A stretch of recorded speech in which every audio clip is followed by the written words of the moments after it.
Students students UGC net Hindi class को आगे बढ़ाते हैं। आज हम इस क्लास के अंदर टॉपिक कवर करेंगे कहानी आंदोलन कौन कौन से हैं, उनके प्रवर्तक कौन से हैं, किस वर्ष में वह कहानी आंदोलन शुरू हुआ और किस पत्रिका में वह लिखा गया। तो स्टूडेंट्स कहानी आंदोलन, उनके प्रवर्तक और वर्ष, इन सब को आज हम यहाँ पर कवर करेंगे। स्टूडेंट्स शुरू करते हैं आज की क्लास। सबसे पहले है नई कहानी। नई कहानी आंदोलन के प्रवर्तक है राजेंद्र यादव जी, मोहन राकेश, कमलेश्वर। नई कहानी आंदोलन के प्रवर्तक राजेंद्र यादव, मोहन राकेश, कमलेश्वर, तीनों ही इनके प्रवर्तक माने गए हैं। और नई कहानी आंदोलन 1956 में हुआ था। कब हुआ? 1956 में। कौन सा आंदोलन? नई कहानी आंदोलन। प्रवर्तक कौन कौन से हो गए? राजेंद्र यादव हो गए, मोहन राकेश जी और कमलेश्वर। दूसरा है फिर ए कहानी, और ए कहानी का ही दूसरा नाम समकालीन कहानी। और स्टूडेंट्स इसी का एक नाम और हो जाता है साठोत्तरी कहानी। जो कहानी 1960 या उसके बाद चली उसी का नाम साठोत्तरी कहानी हो जाता है स्टूडेंट्स। तो ए कहानी का दूसरा नाम समकालीन, समकालीन का ही नाम साठोत्तरी कहानी। साठोत्तरी कहानी के प्रवर्तक गंगा प्रसाद विमल। कौन स्टूडेंट्स? गंगा प्रसाद विमल पांडे थे। और ए कहानी का दूसरा नाम समकालीन और इसी का नाम साठोत्तरी के नाम से जाना गया। इनका वर्ष 1960 था स्टूडेंट्स। क्या था? 1960 है। फिर आपका सचेतन कहानी। सचेतन कहानी के प्रवर्तक महीप सिंह। सचेतन कहानी के प्रवर्तक कौन है स्टूडेंट्स? महीप सिंह हैं। इनका वर्ष 1964। फिर आपका सहज कहानी। सचेतन कहानी के बाद सहज कहानी अमृत राय प्रवर्तक है और वर्ष है 1968 में। सहज कहानी अमृत राय 1968। सहज कहानी अमृत राय 1968। फिर आपका पांचवा है समांतर कहानी, कमलेश्वर जी के द्वारा 1972 में। समांतर कहानी कब? कमलेश्वर प्रवर्तक थे 1972 में। फिर छठे नंबर पर आता है सक्रिय कहानी। समांतर कहानी के बाद कौन आता है? सक्रिय कहानी। सक्रिय कहानी राकेश वत्स जी प्रवर्तक थे। और कब? 1979 में। 72 के बाद 1979 में। फिर है लास्ट जनवादी कहानी। जनवादी कहानी के प्रवर्तक यहाँ पर नहीं दिए हुए हैं। जनवादी कहानी जनता के आंदोलन से जुड़ी हुई थी। इसमें जनता की दयनीय दशा को ही चित्रण किया गया है जनवादी कहानियों में, कि जनता की क्या प्रॉब्लम थी, दलित लोगों की क्या प्रॉब्लम थी, उन कहानियों को यहाँ पर दिखाया गया है 1982 में स्टूडेंट्स। एक बार दोबारा देखते हैं। नई कहानी के प्रवर्तक 3 माने गए हैं, राजेंद्र यादव जी, मोहन राकेश और कमलेश्वर। वर्ष की बात करते हैं 1956 में। फिर उसके बाद 4 साल बाद 1960 में ए कहानी। ए कहानी का नाम समकालीन कहानी और साठोत्तरी कहानी भी हो सकता है 1960 में। सचेतन कहानी महीप सिंह के द्वारा 1964 में। सहज कहानी अमृत राय के द्वारा 1968 में। समांतर कहानी कमलेश्वर 1972 में। फिर सक्रिय कहानी की बात करते हैं राकेश वत्स जी के द्वारा 1979 में। जनवादी कहानी जन लोगों के द्वारा, जनता के द्वारा चलाई गई 1982 में स्टूडेंट्स। और मोस्टली वर्षों की बात करते हैं सभी में 4-4 वर्षों का अंतराल है स्टूडेंट्स। और पत्रिकाओं की बात करते हैं तो सभी का आधार नई कहानियों का धर्म युग और सारिका मंच था। धर्म युग और सारिका मंच स्टूडेंट्स नई कहानी के बारे में और जान लेते हैं। नई कहानीकारों ने जीवन यथार्थ रूप में देखने का, समझने का प्रयास किया कि जो जीवन है उसको पुराने टाइम में या भविष्य के टाइम में देखने की बजाय नई कहानी के आंदोलनकारों ने उसको यथार्थ रूप में देखने और समझने का प्रयास किया। नई कहानी भोगे हुए यथार्थ से जुड़ी है, इसी कारण नई कहानी अधिक प्रामाणिक मानी गई। आधुनिक मानव के जीवन को विविध कोणों को देखकर, यानी कि आधुनिक मानव के जीवन के हर एक प्रकार के अलग अलग कोणों से उसके जीवन को देखकर उसका सही प्रकार से परिप्रेक्ष्य करके तृतीय चित्रण करने का प्रयास इन कहानी आंदोलनों में किया गया है। किसमें? नई कहानी में। तो आपको दो बिल्कुल चीज़ें याद रखनी है कि नई कहानी के आंदोलनकारों ने जीवन को यथार्थ रूप में देखा, समझा, भोगा और नई कहानी में समझने के लिए आधुनिक मानव के जीवन के हर एक पहलू को, हर एक कोण को समझकर सही परिप्रेक्ष्य में इनका तृतीय चित्रण किया गया स्टूडेंट्स। तो नई कहानी में आपने दो ही बातें में ध्यान रखनी है, जीवन का यथार्थ रूप से भोगा और जीवन के किसके, आधुनिक मानव के जीवन के हर एक पहलू को, हर एक कोण को अच्छी प्रकार से जांच परख कर ही उन्होंने मानव के कहानियों का तृतीय चित्रण करने का प्रयास किया। किसमें? नई कहानियों में। कमलेश्वर जी ने लिखा है कि पुरानी और नई कहानी के बीच बदलाव का मुख्य बिंदु नई वैचारिक दृष्टि है, क्योंकि नाम से ही क्लियर है, नई कहानी होगा, नए बिंब होंगे, नए प्रतीक होंगे, नया शिल्प होगा, नई वैचारिक दृष्टि होगी, यानी सब कुछ नया होगा। तो कमलेश्वर के अनुसार पुरानी और नई कहानियों के बीच सबसे बड़ा बदलाव, सबसे बड़ा अंतर यही है कि इसमें नई वैचारिक दृष्टि को सबसे ज़्यादा मान्यता दी गई। किसको स्टूडेंट्स? नई विचार दृष्टि, नई वैचारिक दृष्टि। किसके अनुसार? कमलेश्वर के अनुसार।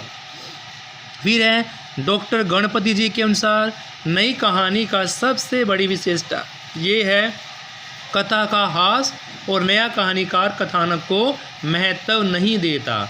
कि गणपति चंद्र गुप्त ने बताया कि नई कहानी में सबसे बड़ी इसकी विशेषता वैशिष्ट है कथा का हास नया, और नया कहानीकार जो है कथानक को महत्व नहीं देता कि कथा किसके द्वारा लिखी गई है।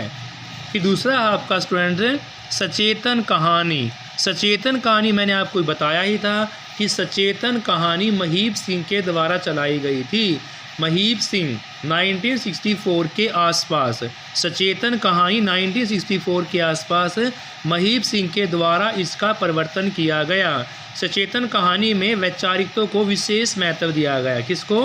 वैचारिकता को। 1964 में किसके द्वारा? महीप सिंह के द्वारा। सचेतन कहानी में आपके पास 3 बिंदु हो जाते हैं। 1964 में महीप सिंह के द्वारा, और सचेतन कहानी में वैचारिकता को, विचारों को अधिक महत्व दिया गया स्टूडेंट्स। आगे है ए कहानी स्टूडेंट्स। ए कहानी की बात करते हैं तो 1960 के लगभग ए कहानी का ही नाम क्या था स्टूडेंट्स? समकालीन कहानी। समकालीन कहानी का ही नाम क्या? साठोत्तरी कविता, साठोत्तरी, ए कहानी, समकालीन कहानी। ये सारी बातें 1960 के लगभग कुछ ऐसे कथानायक सामने आए जिन्होंने कहानी के स्वीकृत मूल्यों के प्रति निषेध व्यक्त करना शुरू कर दिया कि जो कहानी के मूल्य स्वीकार किए गए हैं उनके प्रति नहीं, या निषेध व्यक्त करना शुरू कर दिया। अपने स्वतंत्र अस्तित्व को ही घोषणा की कि जो आज स्वतंत्र अस्तित्व है उसके बेस पर ही ए कहानी की रचना की गई। निर्मल वर्मा को ए कहानी का प्रवर्तक माना गया स्टूडेंट्स। समकालीन कहानी, साठोत्तरी कहानी, ए कहानी 1960 के बाद की कहानी, निर्मल वर्मा को इस कहानी का प्रवर्तक माना गया है। तो ए कहानी आपकी कौन सी है? समकालीन कहानी और साठोत्तरी कविता 1960 के बाद की या 1960 के आसपास की। इन कहानियों ने जो कहानी के स्वीकृत मूल्य थे उनके प्रति निषेध व्यक्त किया है और स्वतंत्र अस्तित्व पर बल दिया है, स्वतंत्र अस्तित्व की घोषणा पर बल दिया है। निर्मल वर्मा को इनका प्रवर्तक माना गया है। फिर आपका समानांतर कहानी। समानांतर कहानी इस आंदोलन के सूत्रधार कमलेश्वर थे। जैसे ए कहानी के सूत्रधार निर्मल वर्मा थे, सचेतन कहानी के महीप सिंह थे, समानांतर कहानी के कौन हो गए? कमलेश्वर हो गए, जिन्होंने 1970 या 71 के आसपास समानांतर कहानी का प्रवर्तक किया।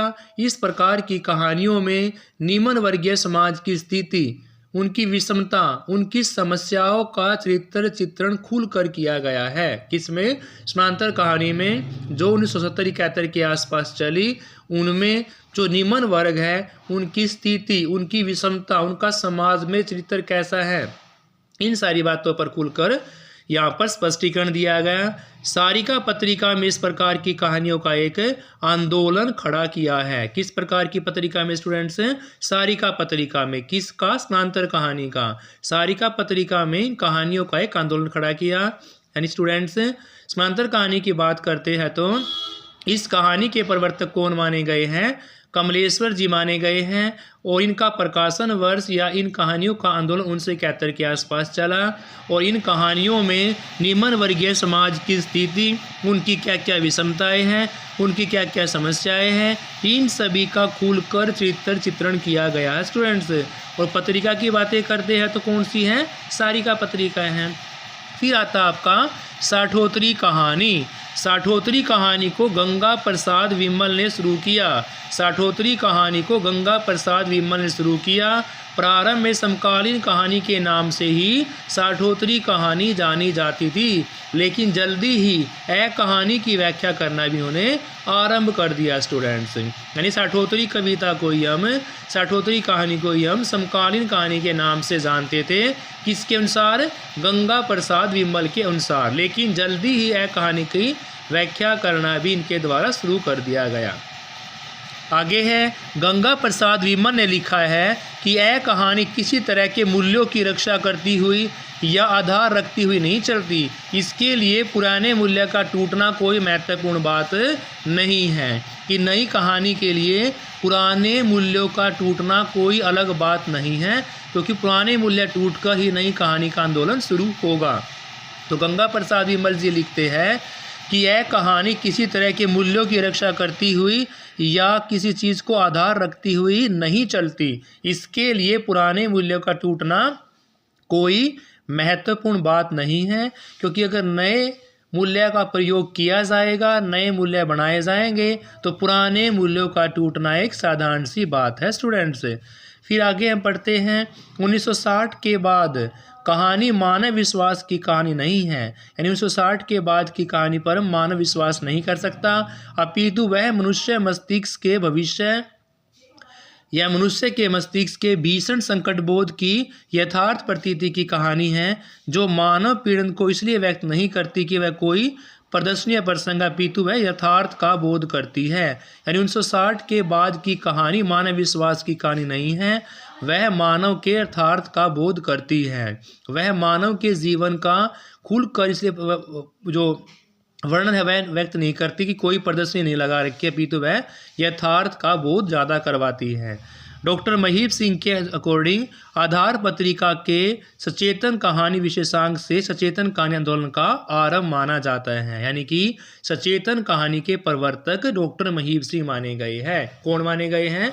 डॉक्टर महीप सिंह। किसके? सचेतन कहानी के प्रवर्तक माने गए हैं। सचेतन कहानी आंदोलन का सूत्रपात आरंभ किसके द्वारा किया गया? डॉक्टर महीप सिंह के द्वारा किया गया। डॉक्टर महीप सिंह ने लिखा भी है कि सचेतन कहानी एक दृष्टि है जिसमें जीवन जिया भी जाता है और जीवन को अच्छी प्रकार से जाना भी जाता है। डॉक्टर महीप सिंह ने क्या लिखा है कि सचेतन चेतना के साथ, सचेतन चेतना के साथ एक दृष्टि है, जीवन को देखने का, जीने का दृष्टिकोण है, जिसमें जीवन को जिया भी जाता है और जीवन को जांचा परखा भी जाता है। सहज कहानी के संबंध में अमृत राय की बात आती है। सहज कहानी के संबंध में अमृत राय जी ने लिखा कि कहानी का लक्ष्य अपने कहानीकन को खोकर जीवन की प्रस्तुति सहज रूप से करते हुए जीवन के कटु सत्यों और व्याख्या को उजागर करती है। कि जो जीवन के कटु सत्य है, कड़वे सत्य हैं, उनकी व्याख्या को उजागर करती हुई सहज कहानी आगे बढ़ती है। और सहज कहानी के प्रवर्तक कौन माने गए स्टूडेंट्स? अमृत राय माने गए हैं। फिर है, कमलेश्वर ने कहानीकारों के भोगवादी प्रवृत्ति का विरोध करते हुए धर्म युग के अयास प्रेतों का विद्रोह और शीर्षक से एक लेख प्रकाशित करवाया। यानी कि विद्रोह शीर्षक से एक लेख प्रकाशित करवाया गया कमलेश्वर महोदय के द्वारा, क्योंकि कमलेश्वर ने कहानीकारों के भोगवादी प्रवृत्ति का विरोध किया। इसका भोगवादी प्रवृत्ति का, कहानीकारों की भोगवादी प्रवृत्ति का विरोध किसने किया? कमलेश्वर ने किया। और उनका विरोध करते हुए धर्म युग ने अय्यास प्रेतों का विद्रोह शीर्षक से एक नई लेख प्रकाशित भी कमलेश्वर के द्वारा किया गया स्टूडेंट्स। फिर है समानांतर कहानी आंदोलन ने आम आदमी के प्रतिष्ठित करने पर बल दिया है।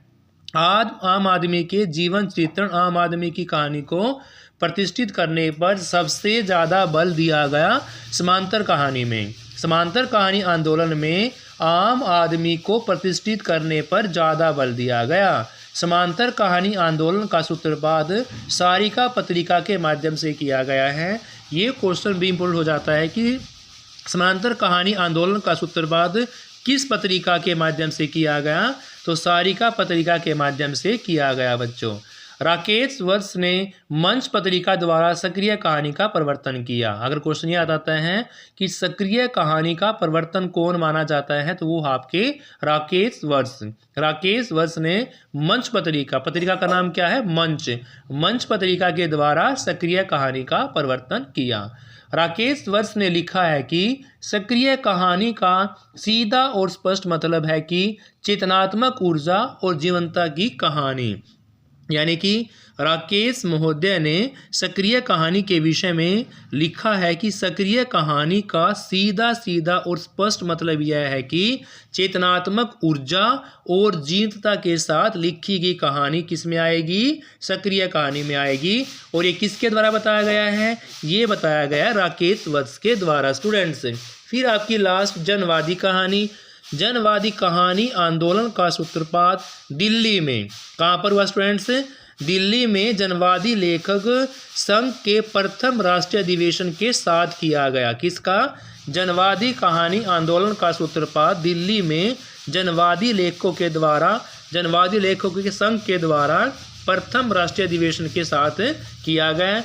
वैचारिक धरातल पर जनवादी कहानी मार्क्सवाद को, अगर हम उसकी वैचारिक पृष्ठभूमि देखी जाए, वैचारिक धरातल को चेक किया जाए, तो वैचारिक धरातल पर जनवादी कहानी मार्क्सवाद के आधार बनाकर चलती है। इसमें मुख्यतः किसानों, मजदूरों, पीड़ितों, दलितों के जीवन संघर्ष, उनके जीवन का चित्रण खुलकर किसमें किया गया है, जनवादी कहानियों में किया गया स्टूडेंट्स। एक बार दोबारा देखते हैं। कमलेश्वर ने कहानिकों के भोगवादी प्रवृत्ति का विरोध करते हुए धर्मयुग के प्रेतों का विद्रोह करके इनको एक शीर्षक मानकर अपना लेख लिखा। समांतर कहानी आंदोलनों में आम आदमी के जीवन को प्रतिष्ठित करने पर, आम आदमी के जीवन की व्याख्या करने पर समांतर कहानियों में सबसे अधिक बल दिया गया। समांतर कहानी आंदोलन का सूत्रपात सारिका पत्रिका के माध्यम से, कौन सी पत्रिका के माध्यम से, सारिका पत्रिका के माध्यम से समांतर कहानी आंदोलन सूत्रपात किया गया। राकेश वत्स ने लिखा है कि मंच पत्रिका द्वारा सक्रिय कहानी को आगे बढ़ाया, प्रवर्तन किया गया।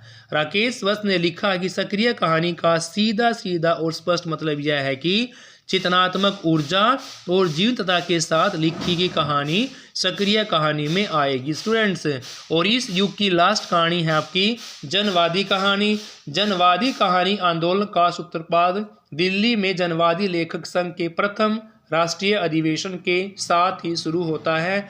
वैचारिक धरातल पर जनवादी कहानी, वैचारिक पृष्ठभूमि पर चेक किया जाए, जनवादी कहानी मार्क्सवाद को आधार बनाकर लिखी गई और इसमें मुख्यतः किसानों का जीवन चित्रण और मजदूरों का, पीड़ितों का, दलितों का, इन सभी के जीवन का चित्रण जो है, जीवन का संघर्ष जो है, वो आपका जनवादी कहानियों में दिखाया गया है स्टूडेंट्स।